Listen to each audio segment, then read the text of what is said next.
Hello guys, কেমন আছো সবাই?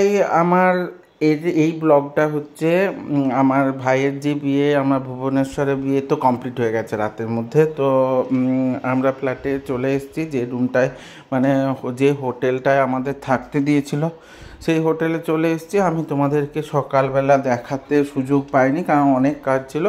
তো দেখো, এতে মোটামুটি সমস্ত মেনটেন ছিল।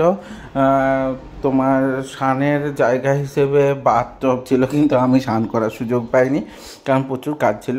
তো খুব ইচ্ছে ছিল স্নান করা, কারণ আগে কোনো দিন বাথটবে স্নান করিনি, এটা সত্যি কথাই।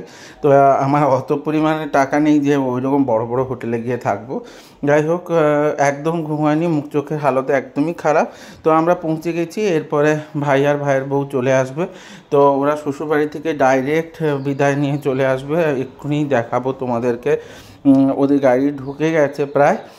তো ওই দেখো, ওদের সাজানো গাড়িটা চলে এসছে, ওখান থেকে সঞ্চিতা নেমে পড়ছে, মানে আমার ভাইয়ের নতুন বউ। তো আমাদের বাড়ির নতুন ছোট বউ নেমে পড়েছে।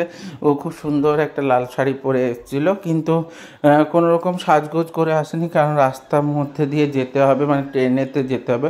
ওর মা বাবাও এসেছিলো তুলতে, কারণ মেয়ে চলে যাচ্ছে এবং মেয়ে কতদিন পরে আবার ওখানে আসবে। তো একটু তো মা বাবার তো টেনশন হয়। তো মা বাবা তুলতে চলে এসেছে। ওর মা একটু হাঁটতে পায়ে প্রবলেম আছে, তো হাঁটতে একটু প্রবলেম হচ্ছিলো।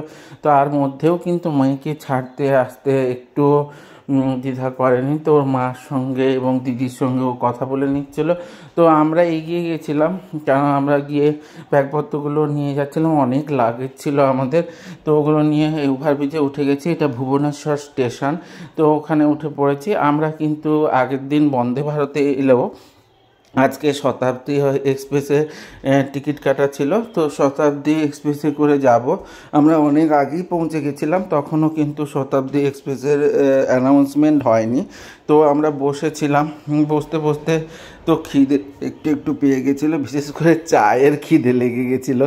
তো এরপরে চা খেয়ে নেব। তো ওর দাদা, মানে সঞ্চিতার দাদাও ছাড়তে এসেছিলো, উনি এসে চায়ের ব্যবস্থা করলেন। তো করে মাটির ভাঁড়ে চা দিয়েছিল। তো ওই সময় বন্দে ভারত এক্সপ্রেস ক্রস করছিল, তো আমি বন্দে ভারত এক্সপ্রেসের একটু ক্লিপ নিয়ে নিলাম, কারণ আগের দিন সেইভাবে ক্লিপ নিতে পারিনি।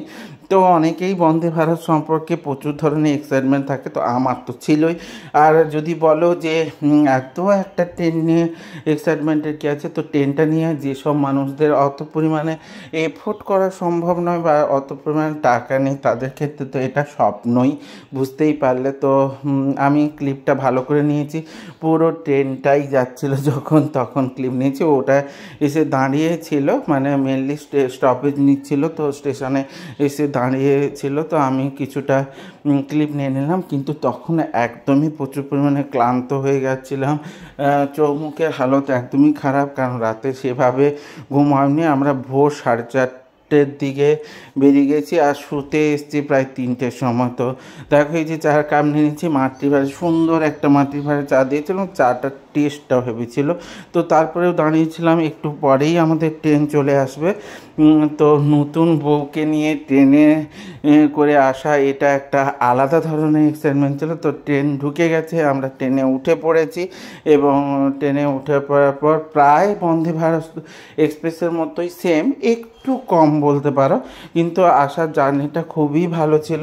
ওখানেও খাবার দিচ্ছিল, জল দিয়ে দিয়েছে। তো খাবারগুলো প্রায় বন্দে ভারত এক্সপ্রেসের মতোই সেম, আগের ব্লগটাতে আমি তোমাদেরকে শেয়ার করেছি। এই দেখো, এই সব খাবার দিয়েছে। তো এই খাবারগুলো আমরা খেয়ে নিচ্ছিলাম, কারণ আমাদের খিদেও পেয়ে গেছিলো।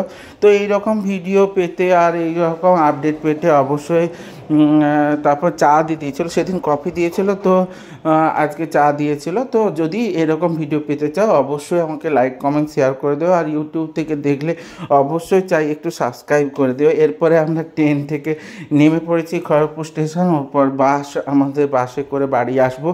বাসে উঠে পড়েছি, কিন্তু তার মধ্যে হলো বৃষ্টি শুরু, বিশাল অবস্থা খারাপ, প্রচুর বাজ পড়ছিল। তো একটু ভয়ও পাচ্ছিলাম, তার মধ্যে বাড়ি চলে আসতে হবে, কারণ নতুন বউ এরপরেই চলে আসবে। ও কিন্তু থেকে গেছিলো, কারণ একটু রেস্ট নিয়ে যাতে আসতে পারে একটা বাইরেতে। আমার কাকিমা প্রচুর পরিশ্রম হয়ে গেছিলো, ঘুমিয়ে গেছিলো।